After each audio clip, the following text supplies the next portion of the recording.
dos ng Tagumpaytang Pangkatrosan. Palakpakan po natin.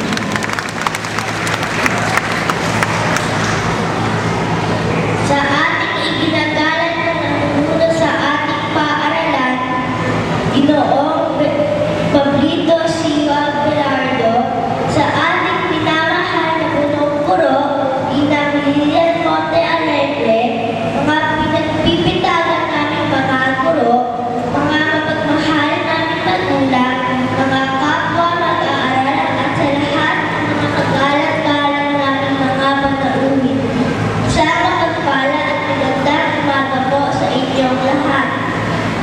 Ngayong buwan ng Agosto at iginugunita ang buwan ng wika, marapat-dapat na ating ipagdiwang ang kahalagahan ng ating pambansang wika, sapagkat ang ating wika ang siyang nagbubukod sa ating sambayanan. Dahil sa wikang Filipino, tayo ay nagkakaisa. Pinaghiwalay na tayo ng mahigit 7,000 pulo.